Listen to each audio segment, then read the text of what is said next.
A paz do nosso Senhor Jesus Cristo, eu sou Veridiana Costa, estamos aqui hoje para mais um dia de leitura.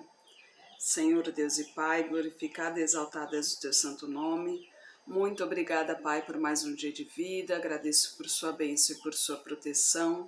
Muito obrigada, Senhor, pelos teus livramentos, Pai. Por favor, nos abençoe nesta leitura, que cada palavra sua, Senhor, seja ensinamento em nossas mentes e em nossos corações, nos inspire e nos direcione sempre a Ti, em nome de Jesus. Hoje iremos começar a primeira epístola universal do apóstolo Pedro. Essa epístola provavelmente foi escrita em Babilônia, né, na época que o povo foi cativo, e ele usou para fortificar, né, o povo santo, ou seja, o povo do Senhor.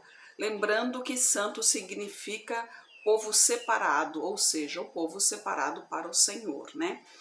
E aqui essa epístola era para fortificar o povo, né, para a prova de fé que futuramente iriam ter.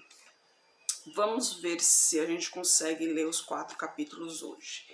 Introdução e louvor no primeiro capítulo.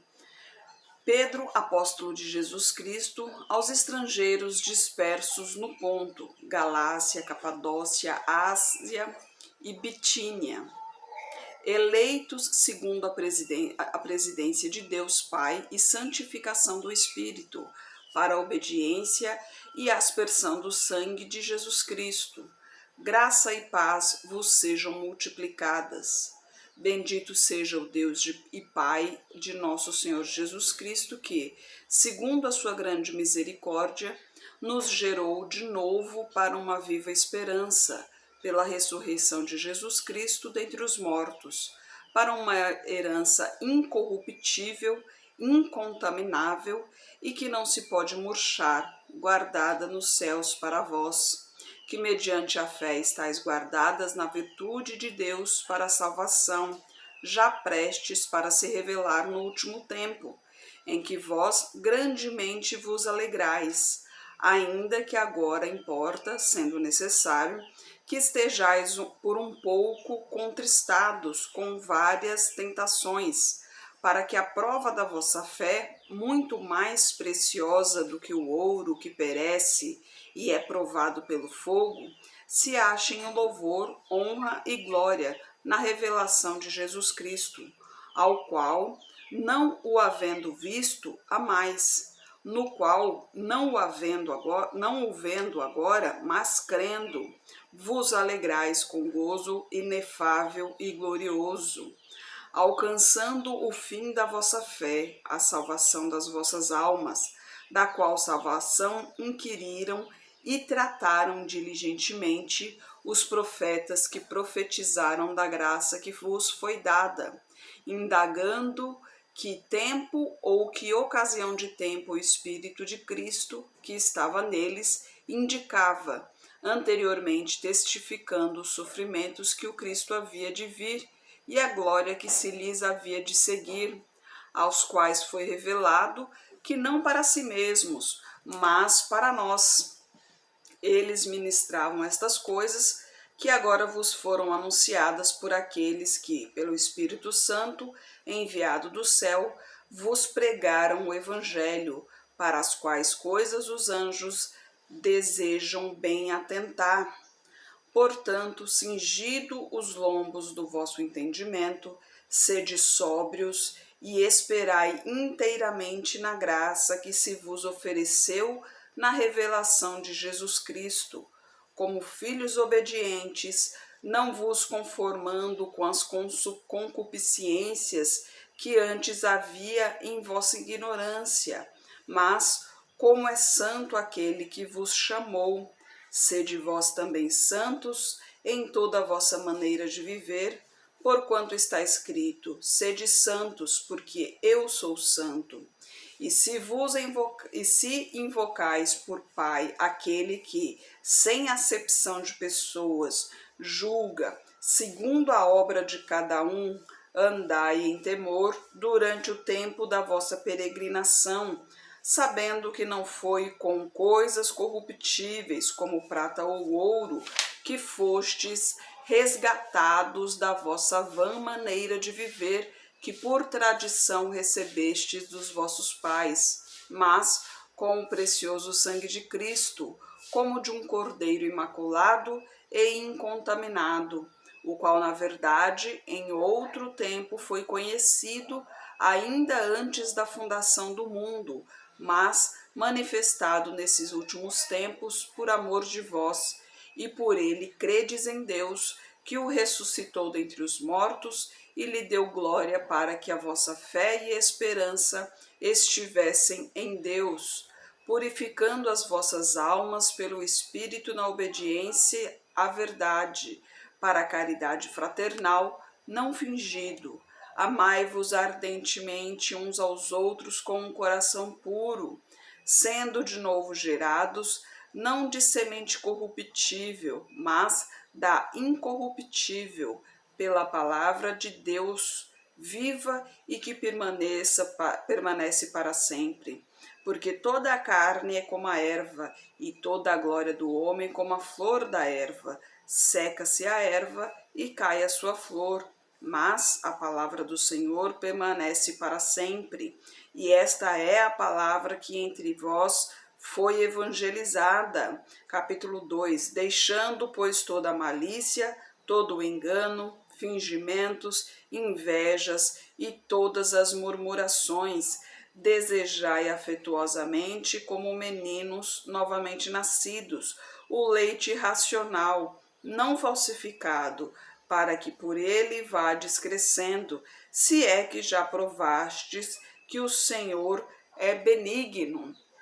Então, aqueles que conhecem o Senhor, obviamente, sabem que Ele é benigno, que é misericordioso, é onipotente, onipresente. Então, esses sigam ao Senhor, se permaneçam firmes no Senhor, né? Pedro está dizendo aqui para que todos se permaneçam firmes, porque haverá provas, né? Haverá tentações, e que permaneçam firmes na fé, porque essas tentações serão fortes, e aqueles que estiverem fracos na fé, esses cederão à tentação, né? Ou seja, cairão na tentação e se afastarão do Senhor, e no dia do julgamento, infelizmente, não serão salvos, né? E Cristo, o fundamento da igreja, a partir do versículo 4. E chegando-vos para ele, pedra viva, reprovada na verdade pelos homens, mas para com Deus, eleita e preciosa, vós também, como pedras vivas, sois edificados casa espiritual e sacerdócio santo, para oferecer sacrifícios espirituais agradáveis a Deus por Jesus Cristo, pelo que também na Escritura se afirma: eis que ponham em Sião a pedra principal da esquina, eleita e preciosa, e quem nela crer não será confundido. E assim para vós, os que credes, é preciosa, mas para os rebeldes, a pedra que os edificadores reprovaram, essa foi a cabeça da esquina, e uma pedra de tropeço e rocha de escândalo, para aqueles que tropeçam na palavra, sendo desobedientes, para o que também foram destinados. Mas vós sois a geração eleita, o sacerdócio real, a nação santa, o povo adquirido, para que anunciei as virtudes daquele que vos chamou das trevas para a sua maravilhosa luz. Vós que em outro tempo não éreis povo, mas agora sois povo de Deus, que não tinhais alcançado misericórdia, mas alcançastes misericórdias. Amados, peço-vos como a peregrinos e a forasteiros, que vos abstenhais das concupiscências carnais que combatem contra a alma, tendo o vosso viver honesto entre os gentios, para que, naquilo em que falam mal de vós, como de malfeitores, glorifiquem a Deus no dia da visitação, pelas boas obras que em vós observem. Sujeitai-vos, pois, a toda a ordenação humana por amor do Senhor, quer ao rei como superior, quer aos governadores como por ele enviados para castigo dos malfeitores e para louvor dos que fazem bem. Porque assim é a vontade de Deus, que fazem bem, tapeis a boca à ignorância dos homens loucos, como livres e não como tendo a liberdade por cobertura da maldade, mas como servos de Deus. Honrai a todos, amai a fraternidade, temei a Deus, honrai ao rei. Vós, servos, sujeitai-vos com todo o temor aos senhores, não somente aos bons e humanos, mas também aos rigorosos, porque é coisa agradável que alguém, por causa da consciência para com Deus, sofra agravos padecendo injustamente. Porque glória será essa, se pecando sois esbofeteados e sofreis? Mas se fazendo o bem sois afligidos e o sofreis, isso é agradável a Deus. Porque para isto sois chamados, pois também Cristo padeceu por nós, deixando-nos o exemplo, para que sigais as suas pisadas, o qual não cometeu pecado, nem na sua boca se achou engano, o qual, quando o injuriavam, não o injuriava, e quando padecia, não ameaçava, mas entregava-se àquele que julga justamente, levando ele mesmo em seu corpo nossos pecados sobre o madeiro, para que, mortos para os pecados, pudéssemos viver para a justiça, e pelas suas feridas fossestes sarados, porque éreis como ovelhas desgarradas, mas agora tendes voltados ao pastor e bispo das vossas almas, né? Aqui, como quando fala de senhores, servos e senhores, né? No dia de hoje, a gente pode considerar isso o trabalho, né? No seu trabalho, seu chefe, né? Seu patrão, porque hoje tem muita gente que inclusive reclama dos seus empregos, meu patrão é isso, meu patrão é aquilo e tal. Agora veja quanta gente quer trabalhar, né? Você está ali trabalhando, se você não está gostando do seu emprego, então saia dele, né? Muita gente fala mal da empresa em que trabalha, mas lembre-se que a empresa a qual você trabalha, ela paga o seu salário, e é esse salário que sustenta a sua família. Então, não se deve falar mal do seu senhor, não se deve falar mal da empresa a qual você trabalha, porque ela sustenta a sua família, né? Se você não está gostando, então saia, pede para sair, como dizem, né? Você deve respeito, afinal de contas, você foi contratado para fazer um trabalho.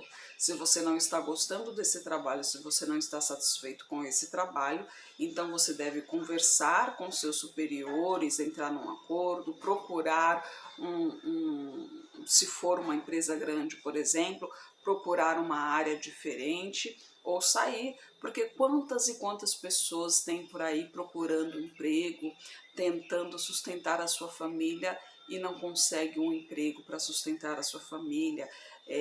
Alguns ainda conseguem fazer uns bicos, né? Seja de ajudante de pedreiro, catando latinha, papelão, diarista, consegue fazer, né, alguns bicos aí, mas nada que seja o suficiente para garantir o sustento de sua família, e você tá aí reclamando do seu emprego que tem o seu salário garantido, né? Muitas vezes ainda tem um plano de saúde que a empresa fornece, né? Tem o transporte. Então, Deus nos ensina a não murmurar, primeiramente, né? Não se deve murmurar. Deus nos ensina a agradecer pelo que temos, né? Seja pouco, seja muito, mas é o que temos. E Deus nos ensina a agradecer o que temos. E Deus nos ensina a respeitar nossos senhores, né? Na época eram escravos, né? Hoje não somos escravos. Hoje nós recebemos salários. Naquela época eles não recebiam salários, eles só recebiam alimentação e moradia, né? Eles trabalhavam 6 anos simplesmente por alimentação e moradia. Aí no 7º ano é que eles conseguiam a liberdade, né? E acontecia de algumas famílias tratarem tão bem esses servos que por vontade própria esse servo resolvia ficar na família. Então ele passava o resto da vida servindo a família. Então, como servo, eu não me lembro o termo que é usado na Bíblia, não é servo livre, mas eu não me lembro o termo, mas como por vontade própria ele servia a família, ele colocava uma argola acho que era na orelha, ele colocava uma argola na orelha para dizer que ele tinha um senhor e que ele estava ali por vontade própria, né? Então ele ficava o resto da vida ali servindo aquela família. Mas imagina só, hoje nós temos o nosso salário e o nosso salário nós gastamos onde bem entendemos, né? Infelizmente ainda no Brasil ainda há casos de escravidão. Imagina só, pessoas que vivem sob condições subhumanas, né? Sem higiene, sem condição nenhuma. E eles ficam presos ali porque eles trabalham, são obrigados a consumir na venda dessas pessoas e eles são enganados, né? Na verdade, isso que eu estou dizendo são por matérias que ouvi, né? Que assisti pela televisão e tal, né? Não sei exatamente como que funciona isso, mas o que eu quero dizer é que Deus está nos ensinando a servir nossos senhores, ou seja, a respeitar nossos patrões, a respeitar as empresas para quais trabalhamos, né? Se você não está satisfeito, não desdenha do seu emprego, porque se você não quiser, tem outro que necessita. Lembre-se que aqui na Terra, ninguém é insubstituível. Se você faltar, tem uns 10 para ocupar o seu lugar. Aqui na Terra, eu estou falando da Terra, porque no coração de Deus, no coração de Deus não tem como substituir uma alma, né? Porque o coração de Deus, ele conhece todos nós, ele conhece cada um, o seu jeito, inclusive quantos fios de cabelos nós temos em nossa cabeça. Ele sabe tudo sobre cada um de nós, né? Então, não há comparação sobre a vida celestial e a vida terrena, né? Mas Deus nos ensina como devemos nos portar, né? Nos comportar aqui na vida terrena. Eu falei de ler os 4 capítulos hoje, mas como sempre eu acabo falando um pouquinho mais, então não vou ler os 4 capítulos para não ficar muito longo, pois como vocês podem ver, né, pelo meu lugar aqui, estou em Itaju, né? Não sei como que vai ser a internet aqui hoje. Então vou encerrar por aqui. Mas lembre-se, gente, sempre procurar fazer o que é certo e se colocar no lugar dos outros, empatia, se coloque no lugar do próximo, né? Imagine você no lugar do seu patrão. Como você gostaria que o seu funcionário agisse, né? Numa conversa de amigos, de repente, alguém falando sobre outra pessoa. Imagine se fosse falando sobre você, como você se sentiria, entendeu? Empatia, seja em que situação for, no trânsito muitas vezes, isso acontece muito em São Paulo, que é uma cidade grande, e lá o trânsito realmente é caótico, né? E as pessoas vivem estressadas, né? São Paulo é a cidade do estresse, né? Porque é uma cidade muito grande, é tudo muito corrido, e as pessoas não têm muita paciência, né? É tudo muito rápido, é tudo para ontem. Então as pessoas, o respeito muitas vezes passa longe ali. E aí no trânsito, às vezes você acaba levando uma fechada. Essa fechada muitas vezes é sem querer, até mesmo por causa de uma outra fechada, e você, como está com o nervo à flor da pele, acaba procurando uma confusão com uma pessoa, e essa pessoa você não sabe que tipo de pessoa ela é.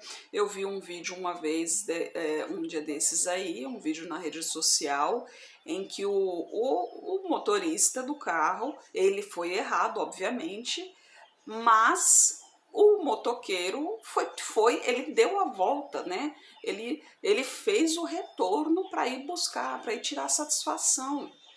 Então, se o que fez errado do carro, se ele é um cara que, que não tá nem aí pra vida, que tá armado, por exemplo, alguma coisa, imagina o final dessa história, né? Então a gente não sabe o que se passa na mente do outro, a gente não sabe até que limite o outro pode ir. Então, discussão, não. Eu sou contra discussão. Qualquer tipo de discussão. Agora, diálogo, sim. Diálogo é outra história. Outra história. Diálogo é o quê? São duas pessoas conversando abertamente, seja sobre qualquer assunto, tá? Inclusive política mesmo, que é época de política. Então, converse abertamente sobre qualquer assunto, cada um expõe sua opinião. No caso, como políticas, por exemplo, né, como está a época de política, então, principalmente expõe, não, mas eu acho que é isso, não, eu vi sobre isso, eu li sobre isso, não, mas eu vi isso aqui, cada um coloca a sua opinião e vai entrando no assunto e vai conversando, mas não tem como você abrir a cabeça de uma pessoa e colocar a sua opinião lá dentro e fazer com que essa pessoa aceite a sua opinião. Entendeu? Você pode apresentar suas questões, apresentar suas opiniões e a pessoa que vai decidir se ela vai ou não concordar com você, mas ela tem o direito de decidir. E se você perceber se o próximo está ficando exaltado, o tom de voz está aumentando, encerre o assunto. Isso não é só com política, gente, é com qualquer coisa. Futebol também é outro assunto que dá muita discussão. A gente vê coisas que acontecem aí em dias de jogos com os times maiores aí, a gente vê violências físicas muito grandes acontecendo fora dos estádios. Então, gente, mais empatia, vamos nos colocar mais no lugar do próximo, né? Jesus nos ensinou humildade e mansidão, e principalmente amai-vos uns aos outros, e principalmente como a ti mesmo. Então não faça com o outro o que não quer que seja feito contigo, certo? E não se esqueça, né? Tá chegando o dia, né? Domingo, eleição em alguns lugares vai ter prefeito também, né? Eleição para prefeito, então anote direitinho os candidatos, tá? Título, documento com foto, bolsas, mulheres na frente, nunca de lado, muito menos atrás, homens, carteira e celular na frente, não coloque no bolso de trás, porque o bolso é muito grande, é muito fácil. Gente, vocês que têm aqueles cartões que são por proximidade, se for colocar na carteira, coloca um papel alumínio em volta, porque se tiver na carteira e alguém passar com uma maquininha ali, passou a compra. É proximidade, então registra a compra. Já vi casos como esses. Então, para a proteção, coloca um papel alumínio ali no lugar do chip, né? Nele todo você coloca um papel alumínio ali. Quando você for usar, tira do papel alumínio e aproxima da maquininha, né? Uma sugestão muito boa. Tá bom, gente? Se prepare e lembre-se, Jesus Cristo ama você, Ele quer a sua proteção, Ele quer o seu bem e Ele está lutando, Ele continua lutando por você. Ele padeceu na cruz por você, para a remissão dos seus pecados, mas Ele continua lutando por você e Ele está aí ao seu lado te chamando para a salvação. Ele quer que você saia desse sofrimento, Ele quer que você possa um dia poder viver em paz e tranquilo, porque Deus deseja para todos nós vida com abundância. É isso que Ele deseja para nós. Então, todos que seguirem os seus caminhos terão essa tão desejada vida com abundância, né? Que também nós desejamos, né? Convenhamos que também nós queremos.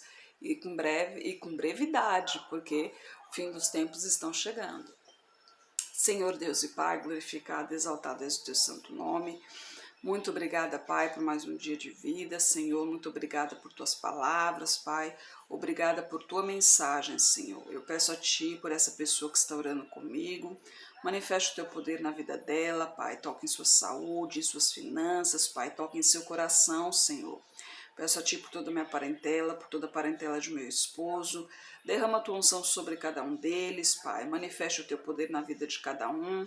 Traga todos para o Seu caminho, Pai. Peço a Ti pelos nossos governantes, pelas nossas autoridades, que os Teus anjos estejam guiando cada um deles de acordo com a Tua vontade, Pai. Peço a Ti pelos Teus filhos, Pai. Por favor, nos capacite cada vez mais para proclamarmos o Teu Evangelho, Senhor. É o que eu oro em nome de Jesus. Amém. Que Jesus Cristo esteja em seu coração e que Deus abençoe.